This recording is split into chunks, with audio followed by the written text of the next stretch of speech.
Hola a todos, buen día. Hoy vamos a revisar tromboembolismo pulmonar como un nuevo video de Zimmerweb. El tromboembolismo pulmonar es el cuadro clínico secundario a la obstrucción arterial pulmonar por material trombótico, habitualmente procedente del sistema venoso profundo de miembros inferiores, que condiciona una alteración en el equilibrio de ventilación-perfusión del pulmón con un aumento brusco del espacio muerto alveolar e hipoxemia. El compromiso pulmonar dependerá en gran medida de la extensión de la obstrucción y la presencia de enfermedad cardiopulmonar persistente en el paciente. La obstrucción súbita del árbol vascular pulmonar produce un aumento en la presión arterial que incrementa bruscamente la poscarga del ventrículo derecho, con la consiguiente elevación de la tensión de su pared y su progresiva dilatación y disfunción. De hecho, la insuficiencia del ventrículo derecho secundaria a esta sobrecarga aguda es la principal causa de mortalidad en esta patología.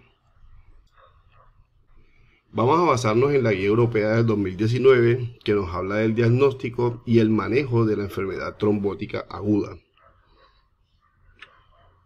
La enfermedad tromboembólica venosa, cuya presentación clínica más frecuente es el tromboembolismo pulmonar y la trombosis venosa profunda, es el tercer síndrome cardiovascular agudo en frecuencia después del infarto agudo del miocardio y el accidente cerebrovascular, con una incidencia anual que varía entre 39 y 115 casos por cada 100.000 habitantes y que se encuentra en aumento en los últimos años.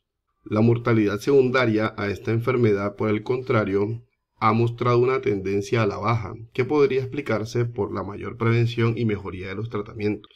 Pero también la disminución en la mortalidad puede deberse al creciente aumento de la sensibilidad diagnóstica con técnicas de imágenes actuales que permite la identificación del TEP de menor letalidad. En esta gráfica podemos correlacionar la mortalidad con la incidencia, notando que en los pacientes con eventos masivos la mortalidad puede alcanzar hasta el 100%. Además, eventos de bajo riesgo tienen afortunadamente incidencias más bajas de mortalidad hasta el 70%, que podría llegar hasta el 15% de la mortalidad. Pero también podemos encontrar presentaciones como muertes súbitas o arrestos cardíacos secundarios a un TEP masivo o a un TEP de alto riesgo.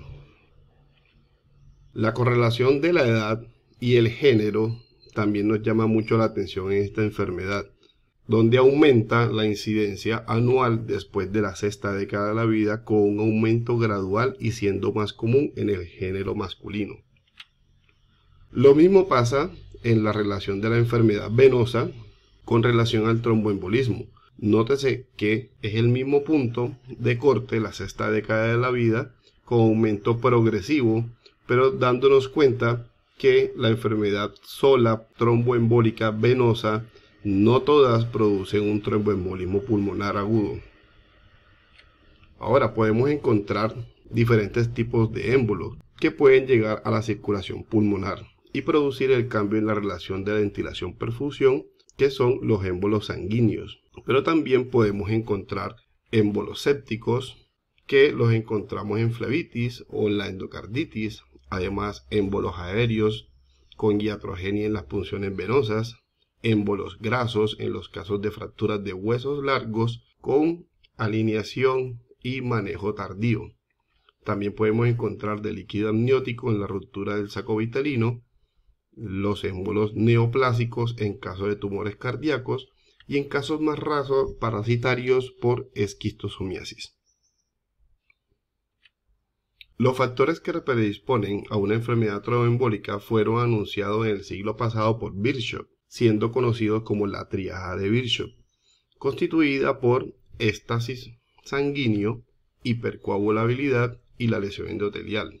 Ahora, hablando del éstasis sanguíneo, la causa más frecuente de éstasis es la inmovilización que ocurre en el periodo perioperatorio de los pacientes, aunque también el reposo prolongado en cama por otras causas. En el caso de hipercoagulabilidad, dada por efectos genéticos o adquiridos en los niveles de anticoagulantes naturales, ya sea la antitrombina 3, la proteína C y la S, anticuerpos antifosfolípidos o niveles elevados de homocisteína, y esto determina un estado de hipercoagulabilidad o trombofilia. Teniendo en cuenta que el endotelio normal tiene la resistencia a la trombogénesis y no reacciona con plaquetas u otras proteínas de la coagulación sanguínea. Una vez se daña este endotelio, la pared vascular se produce una exposición de tejido subendotelial. Las plaquetas se adhieren al colágeno y a la membrana basal subendotelial, liberando adenosindifosfato y trombosano A2, sustancias que generan mayor agregación plaquetaria. Esto, sumada a la triada, tenemos factores de riesgo que se relacionan a la enfermedad tromboembólica. ¿Qué tipo de factores de riesgo serían? Entre los factores con más relación con un odds radio mayor a 10 encontramos la trombosis venosa profunda o un tromboembolismo pulmonar previo, fractura de cadera o de pierna, prótesis de cadera o rodilla, cirugía mayor general en los últimos 3 meses, traumatismo mayor, lesión medular e inmovilización mayor de 48 horas en los últimos meses. Estos son los factores de riesgo que se asocian con más fuerza a la producción de los eventos tromboembólicos. Pero también tenemos otro tipo de factores que son menos fuertes pero que se ven con mayor frecuencia, que pueden ser la cirugía artroscópica de rodilla, las vías venosas centrales, la quimioterapia con todas sus sustancias vesicantes o irritantes, insuficiencia cardíaco-respiratoria, terapia hormonal sustitutiva o terapia contraceptiva oral que pueden ser protrombóticos, el cáncer activo, ACV con parálisis, el embarazo o posparto y todas las trombofilias que pueden ser hereditarias o adquiridas. Ahora, la formación de trombos son más frecuentes en el sistema venoso profundo de los miembros inferiores. Hasta la mitad de estas trombosis son las causantes de un tromboembolismo pulmonar. 2/3 de las trombosis distales, las cuales nosotros llamamos superficiales, que son las que se forman por debajo de la pantorrilla, se resuelven de forma espontánea. Pero 1/3 de estas trombosis superficiales evolucionan a trombosis profundas y estas se pueden migrar a la circulación pulmonar. Otras fuentes de trombos son la vena cava inferior, venas de la pelvis, corazón derecho en el caso de la endocarditis, las venas renales y las venas de los miembros superiores, siendo estas secundarias a trauma o una presencia de un absceso venoso central. Dentro de la fisiopatología de esta enfermedad tiene cambios respiratorios y cambios hemodinámicos. Empezaremos hablando con los cambios respiratorios. Entre los cambios respiratorios más característicos es el aumento del espacio muerto por tener alvéolos ventilados pero no perfundidos, produciendo un desequilibrio BQ. Además, la broncoconstrucción producida por las plaquetas y la serotonina produce disminución de la ventilación en el territorio perfundido. La taquipnea es un efecto compensatorio para reducir la hiperventilación y por último, pero que se da tardíamente, la hipoxemia, que se produce por la pérdida regional de surfactante o cuando es secundaria a un infarto pulmonar. Cuando hablamos de cambios hemodinámicos, dependen del grado de obstrucción de la circulación pulmonar. Los trombos, que abarcan el 50%, puede haber un incremento brusco de la resistencia vascular y la presión. El factor mecánico producido por el émbolo se suma al efecto vasoconstrictor de las aminas que liberan las plaquetas en el trombo, aumentando aún más la resistencia vascular. Si tenemos un émbolo con una obstrucción mayor del 60% de la circulación, esto conlleva a un col pulmonar agudo, con disminución del gasto cardíaco y produciendo isquemia ventricular derecha, agravando aún más el estadio hemodinámico del paciente. En esta gráfica podemos ver la secuencia de eventos que se produce después de la obstrucción aguda del sistema arterial pulmonar. ¿Qué pasa? Aumenta la poscarga del ventrículo derecho, hay una dilatación del ventrículo derecho con una posterior insuficiencia de la válvula tricuspidia, aumenta la tensión del ventrículo derecho y esto lo que hace es activación neurohormonal y hay una inflamación miocárdica, produciendo una demanda de oxígeno del ventrículo derecho, haciendo una isquemia tipo 2 entre oferta y demanda.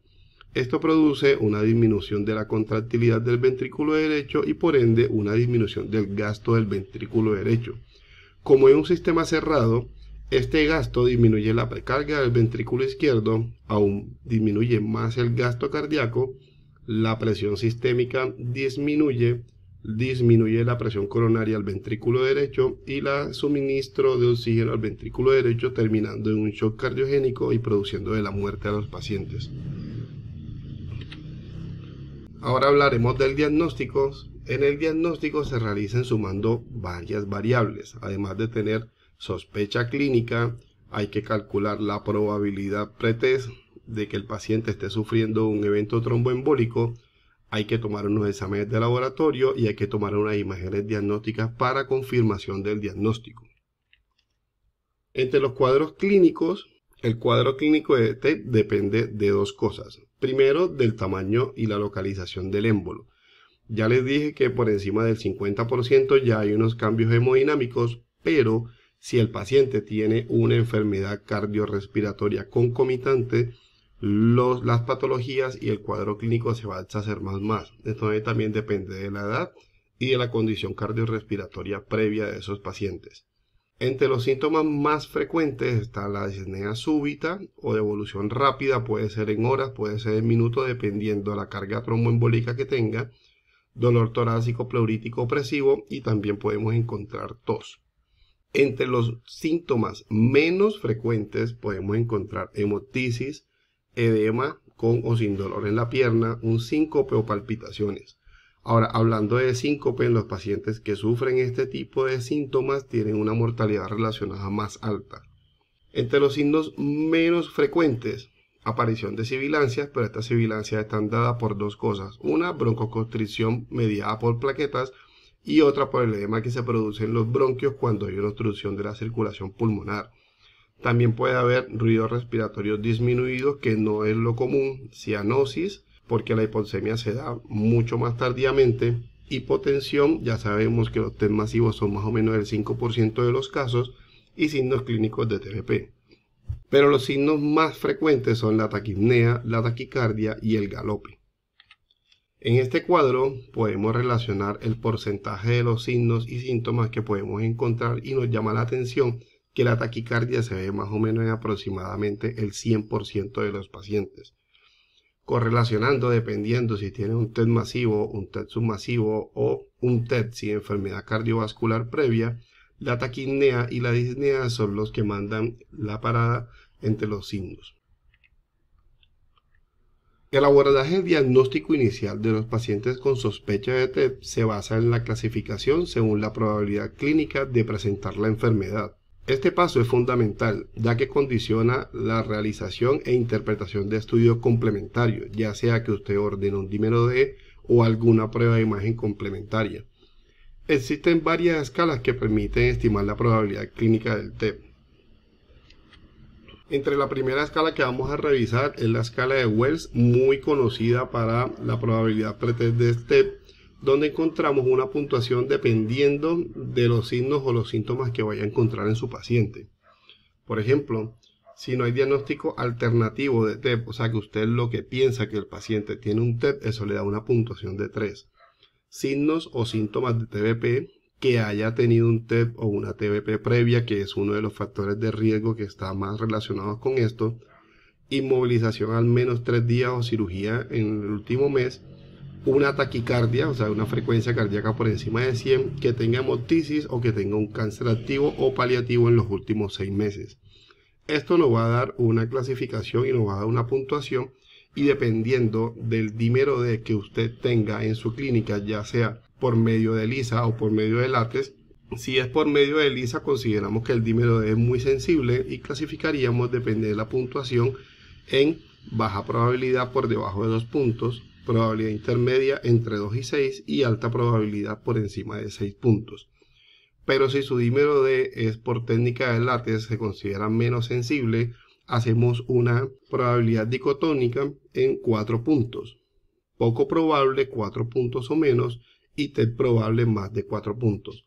Ahora, dependiendo de la puntuación que le dé esta escala, así usted va a ordenar o un angiotac o un dímero que vamos a ver más adelante. Otra de las tablas es la tabla de Ginebra, que hay una versión revisada que es la original y una versión simplificada. También nos va a dar una puntuación y dependiendo de esa puntuación así vamos a ordenar los exámenes correspondientes. La tabla de Ginebra incluye la edad que no incluye la tabla de Wells, también TBP o una TEP previo, fractura o cirugía, cáncer activo. También incluye la parte del dolor unilateral, pensando que tiene una TBP, hemoptisis, y ellos clasifican la parte de la taquicardia en dos. Frecuencia cardíaca de 75 a 94 le da una puntuación, pero por encima de 95 le da otra puntuación. Mire que en la versión simplificada ese es el número que cambia solamente por tener taquicardia del paciente. Otro punto es el dolor de la palpación venosa profunda y edema unilateral. ¿Qué probabilidad nos va a dar esto? Nos va a dar también una probabilidad baja, intermedia o alta, y dependiendo de la clasificación o la puntuación que nos dé, así vamos a ordenar los exámenes, ya sea angiotac o un dímero.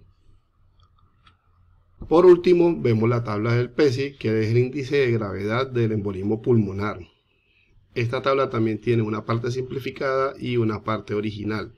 ¿Qué nos dice sobre la tabla? Aquí mete más que todo antecedentes del paciente, o sea que tenga una enfermedad cardíaca previa, una enfermedad pulmonar crónica, y eso nos da una puntuación. También tenemos la edad, y esta es la única que mete el género del paciente, ya sea masculino o femenino.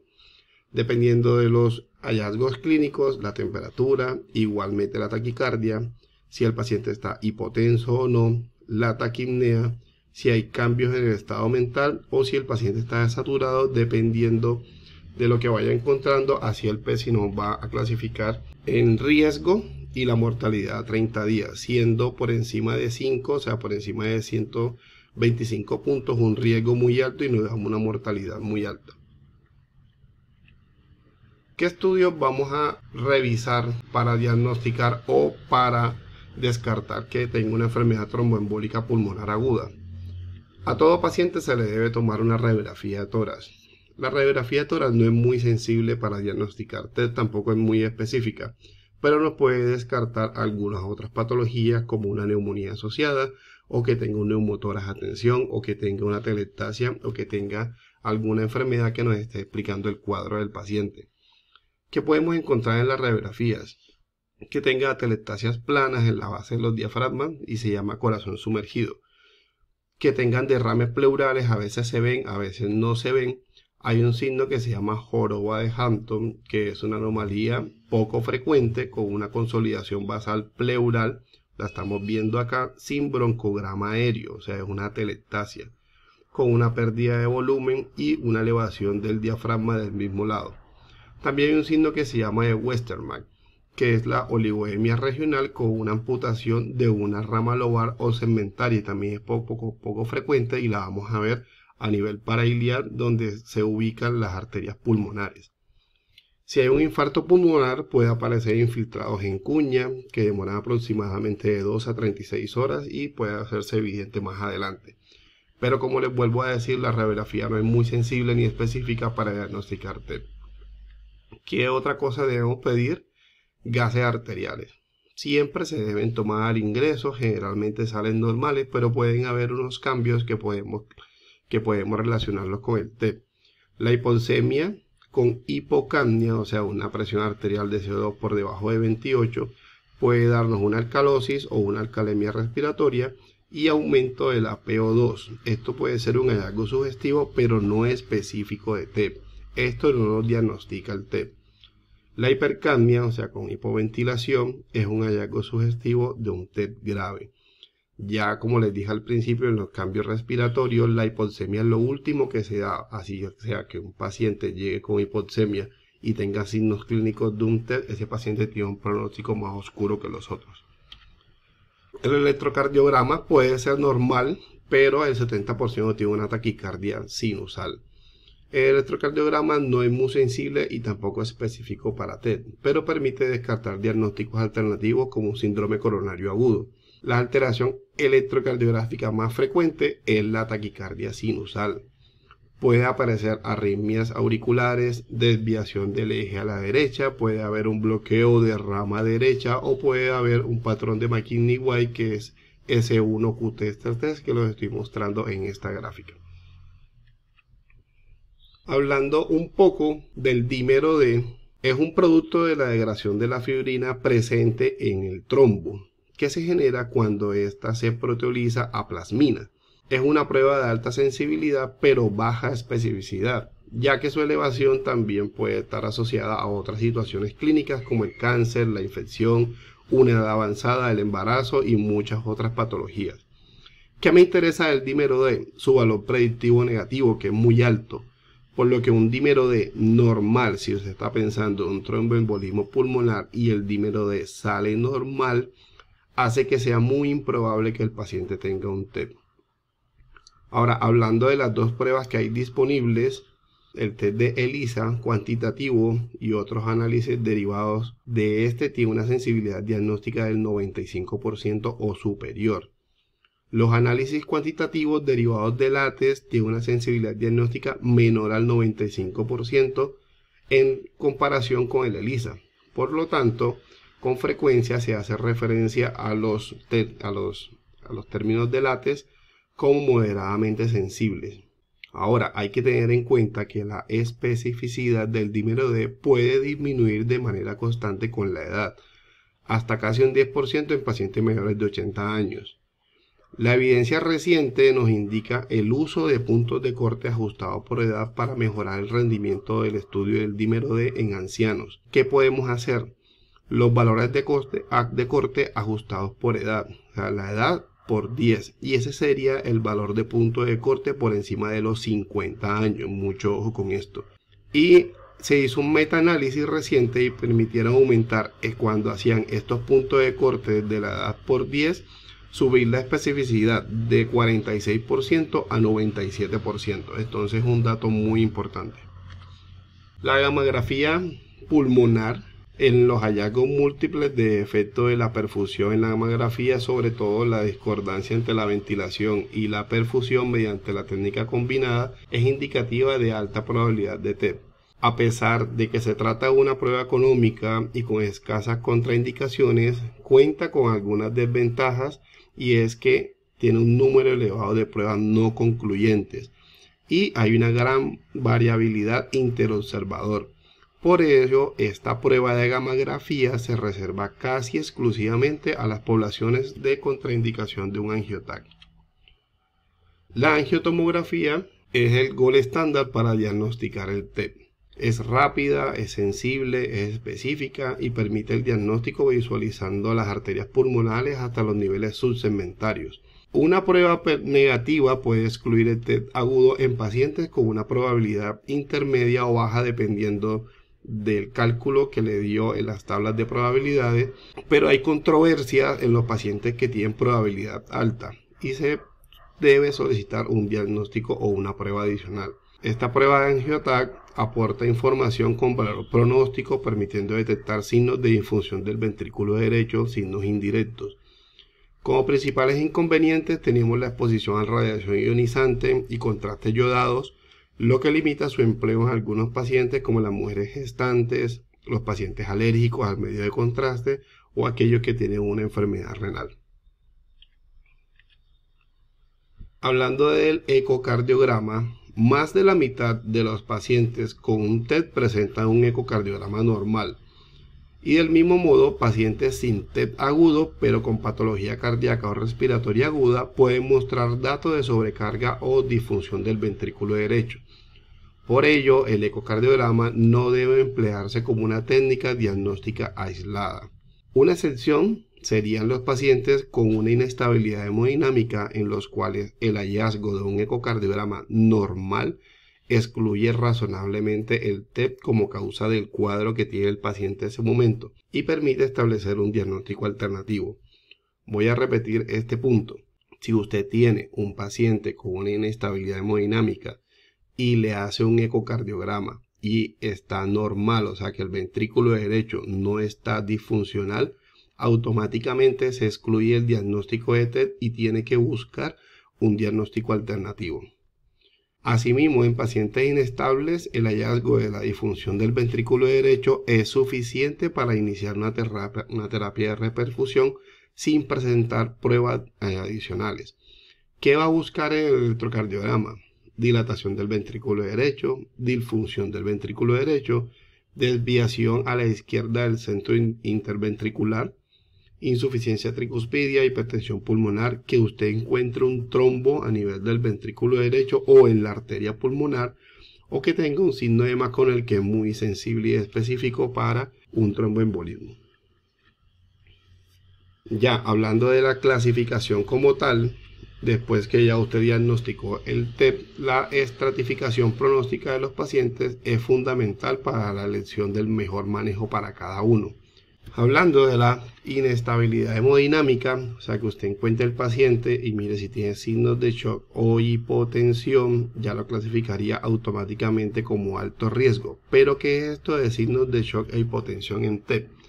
En esta tabla podemos ver que los pacientes que tengan una parada cardiorrespiratoria ya está inestable y se considera de alto riesgo. Shock obstructivo, ¿cómo se define? Como una presión arterial sistólica por debajo de 90 o que tenga necesidad de vasopresor para mantener presiones sistólicas por encima de 90 o que tenga signos de hipoperfusión sistémica con afectación de un órgano blanco, ya sea estado mental alterado, que tenga la piel fría y húmeda, oliguria, aumento de la concentración sérica de lactato. Y hipotensión persistente en la tensión arterial sistólica o que el paciente haga una caída de la presión arterial sistólica mayor a 40 milímetros de mercurio y que dure por más de 15 minutos. Y que esta caída de la presión no sea causada por una arritmia, una hipovolemia o una sepsis o una enfermedad que lo esté llevando a esa caída de la presión. Entonces, estas son las tres definiciones de paciente inestable, que lo catalogaría directamente como paciente de alto riesgo. Ahora también lo podemos clasificar como paciente de riesgo intermedio o pacientes de riesgo bajo, que no tienen inestabilidad hemodinámica. Pero para decir que un paciente tiene riesgo intermedio debe tener disfunción ventricular. Nótese que los pacientes de bajo riesgo no tienen disfunción ventricular. Si ya tiene disfunción ventricular pero no está inestable, es de riesgo intermedio. Ahora, ¿cómo lo clasifico entre intermedio alto e intermedio bajo? Dependiendo de los biomarcadores cardíacos. ¿Qué biomarcadores vamos a solicitar? Un proBNP y una troponina. Si uno de los dos está positiva y tiene disfunción del ventrículo, catalogaría como intermedio bajo. Si los dos son positivos, ya se clasificaría como intermedio alto. Si el paciente no tiene inestabilidad hemodinámica, el PESI está por debajo de 3, no tiene disfunción ventricular derecha, es un TEP clasificado de bajo riesgo. Ahora, la finalidad del tratamiento inicial del TEP incluye la estabilización hemodinámica, el alivio de los síntomas, la resolución de la obstrucción vascular y la prevención de las recurrencias, incluyendo la extensión del trombo. La prioridad a la hora de conseguir estos objetivos depende de la gravedad del paciente. En la mayoría de las ocasiones, todos los objetivos se alcanzan con el tratamiento anticoagulante convencional, que evita la progresión del trombo, mientras el sistema fibrinolítico endógeno del paciente resuelve la obstrucción vascular y se desarrolla la circulación colateral. En una minoría de pacientes, habitualmente aquellos con inestabilidad hemodinámica o contraindicación para la anticoagulación, requieren otros tratamientos farmacológicos o medidas mecánicas para resucitar al paciente, acelerar la lisis del coágulo o prevenir una embolización a los pulmones. A todo paciente debe tener una monitoría continua electrocardiográfica y, si es posible, una monitoría de la presión arterial invasiva, soporte de oxígeno si su saturación está por debajo de 90% o si está en falla respiratoria. Puede ser intubación orotraqueal, ventilación mecánica no invasiva o un soporte de oxígeno convencional, y brindarle a los pacientes soporte hemodinámico, ya sea mejorando la precarga, pero ojo en este punto, los pacientes No se les puede reanimar con cristaloide muy agresivamente como en los otros tipos de shock. Debe ser muy cauto con la reanimación de cristaloide. Debe utilizar un inotrópico, ya sea dobutamina o milrinone, teniendo en cuenta que puede producir hipotensión, y definir si los pacientes necesitan vasopresores. En esta tabla podemos ver cómo se optimizan y cuáles son las dosis de los diferentes vasopresores y inotrópicos, y considerar si los pacientes necesitan también un soporte mecánico circulatorio tipo ECMO. Siempre buscar la estabilidad hemodinámica. Ahora, si un paciente está inestable, o sea, todo lo que dijimos de la hipotensión persistente o la hipotensión sostenida, la terapia de este paciente es reperfusión, ya sea con trombolisis o con una reperfusión mecánica. Generalmente utilizamos trombolíticos. ¿Cuál es la dosis? El alteplasa, que viene de 50 miligramos, utilizamos 100 miligramos para 2 horas, y también en un régimen acelerado que es 0.6 miligramos por kilo en 15 minutos, y la dosis máxima sería 50 miligramos. Estreptoquinasa, que es un trombolítico no específico, pero todavía se utiliza, que le damos 250.000 unidades con dosis de carga en 30 minutos, seguidos de 100.000 unidades hora durante 12 a 24 horas. Pero también tenemos un régimen acelerado, que sería de 1.500.000 unidades en 2 horas. Uroquinasa no utilizamos tanto, pero aquí están las dosis. Siempre tenemos que tener en cuenta las contraindicaciones de los tratamientos fibrinolíticos. Hay contraindicaciones absolutas y contraindicaciones relativas. Ese es en paciente inestable. Ahora, en paciente estable, todo paciente se debe tener una anticoagulación. En paciente estable o inestable, lo podemos hacer con heparinas no fraccionadas, con heparinas de bajo peso molecular o con fandoparinos. La heparina no fraccionada durante décadas ha sido el fármaco de elección para el tratamiento del TED. Su acción se ejerce potenciando y uniéndose a la antitrombina en la inactivación de la batería de factores de la coagulación activados por trombina, o sea el factor 2A. Se utiliza por vía endovenosa e infusión continua. Requiere una monitorización mediante el tiempo parcial de tromboplastina activado, que debe ser entre 1.5 y 2.5 veces el control. Actualmente su uso está indicado en pacientes en los que se considera la utilización de un tratamiento fibrinolítico y para pacientes con alto riesgo de sangrado que van a ser anticoagulados, dado su corta semivida, su facilidad para monitorización y su rápida reversión con protamina. Para pacientes con insuficiencia renal que tengan un aclaramiento de creatinina muy bajo, algunas evidencias indirectas sugieren que las heparinas de bajo peso molecular podrían ser más eficaces y seguras que la heparina no fraccionada. Ahora, entre las heparinas de bajo peso molecular tenemos todas estas que están acá. Tiene una acción anti-10A, se administra ajustadas al peso sin monitorización analítica de la activación del antifactor 10. El principal efecto secundario es la hemorragia y la principal complicación no hemorrágica es la trombocitopenia, producida entre 5 a 10 días desde el inicio del tratamiento, más o menos en un 5% de los pacientes. También tenemos el fondaparinos, que es un pentasacárido sintético que inhibe el factor 10A.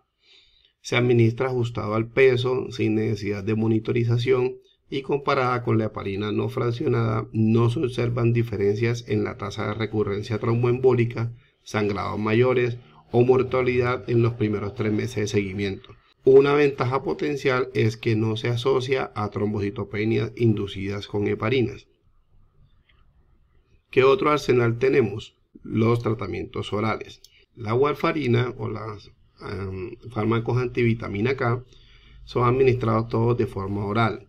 Su acción se basa en la alteración de la síntesis de los factores de la coagulación vitamina K dependiente, que son el 2, el 7, el 9 y el 10. Y también afecta a proteínas inhibidoras de la coagulación como la proteína C y la S. Los más usados son la warfarina. Acenocumarol no lo utilizamos aquí en Colombia, pero se utiliza en otros países. Se debe iniciar tratamiento con anticoagulación orales lo antes posible y preferiblemente el mismo día que la anticoagulación parenteral. No es precisa la dosis de carga, no tienen que darle ninguna dosis de carga, solamente la dosis que estamos viendo acá. La dosis se ajusta en función al tiempo de TP, o sea, un INR que debe estar entre 2 y 3.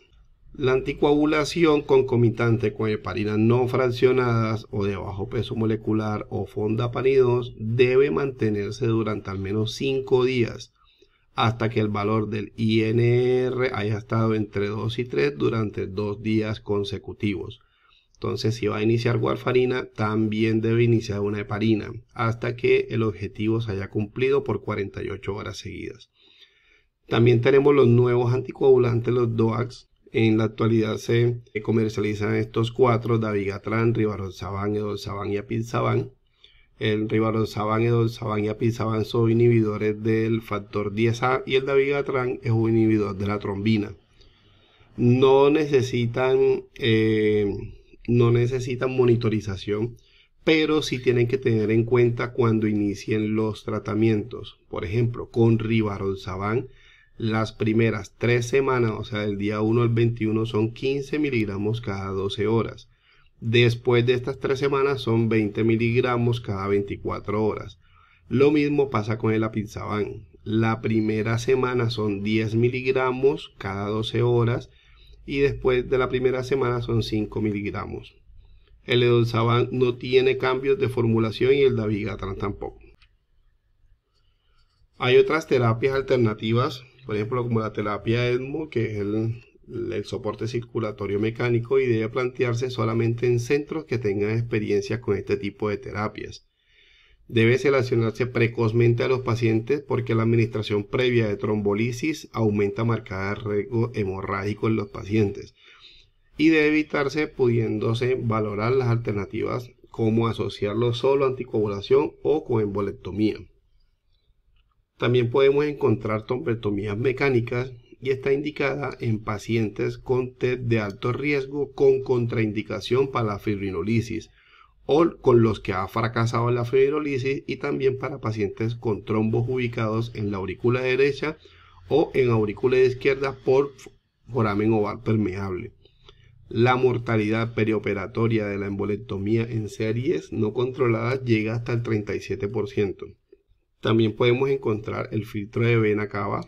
Está indicado en pacientes estables hemodinámicamente que tienen contraindicaciones absolutas para los fármacos anticoagulantes y para pacientes con embolismo pulmonar recurrente objetivamente confirmado a pesar de un tratamiento anticoagulante adecuado. Ahora, ¿cómo hace uno el diagnóstico? Ya que vimos lo del cuadro clínico, qué exámenes solicitar, cuáles son las tablas de prescripción clínica. Lo que hacemos es, en los pacientes con una sospecha de TEP con inestabilidad hemodinámica, ojo con esta palabra, y usted tiene un ecocardiograma al pie de la cama, tiene que hacerle un ecocardiograma para ver si tiene disfunción del ventrículo derecho. Si no tiene una disfunción del ventrículo derecho, se descarta el diagnóstico de TEP y usted tiene que buscar otra causa de shock o de inestabilidad. Si hay disfunción del ventrículo derecho y usted tiene disponible un angiotac y puede trasladar el paciente a la sala de angiotac, porque hemodinámicamente lo puede hacer, lo debe trasladar para corroborar el diagnóstico. Si no lo puede trasladar o no lo tiene disponible y usted tiene una disfunción ventricular derecha y tiene alta sospecha de un TEP, debe iniciar el tratamiento de alto riesgo, o sea, fibrinolisis. Si el TAC le dice que no tiene un TEP, tiene que buscar otra causa de shock. Ahora, en pacientes estables, que están sin estabilidad hemodinámica, evalúe la probabilidad, ya puede ser con cualquiera de la escala, puede ser Ginebra o puede ser Wells. Si la probabilidad clínica es baja o intermedia o el TEP es improbable, tiene que pedir una prueba de dímero D. No se les olvide saber qué prueba están utilizando en sus instituciones, ya sea de LISA o de LATES, porque también tienen que ver el diagnóstico y hacerle el punto de acorde con la edad. Si la prueba sale negativa, como el dímero D tiene un valor predictivo negativo muy alto, descarta el TEP. Pero si sale positiva, tiene que confirmarlo con un angiotac. Si la probabilidad clínica es alta, ya no le haga el dímero D, se va directamente al angiotac y confirma o descarta el tratamiento, el diagnóstico, perdón. Dentro de algunas conclusiones que les dejo dejar, el TED es una enfermedad mortal. Tiene que tener una buena sospecha clínica para diagnosticar los pacientes, aplicar las escalas de probabilidad y de riesgo. Toda sospecha de TED debe iniciar anticoagulación, ya sean heparinas de bajo peso molecular o heparinas no fraccionadas. Pacientes inestables con un ecocardiograma sin disfunción del ventrículo derecho, se descarta el TED y tiene que buscar otra causa de inestabilidad hemodinámica. El dímero D tiene un alto valor predictivo negativo, o sea que descarta la enfermedad tromboembólica cuando está negativo. Y el PESI para los pacientes de bajo riesgo. Espero que les haya gustado esta revisión corta pero muy sustanciosa del TED y esperemos para más revisiones más adelante.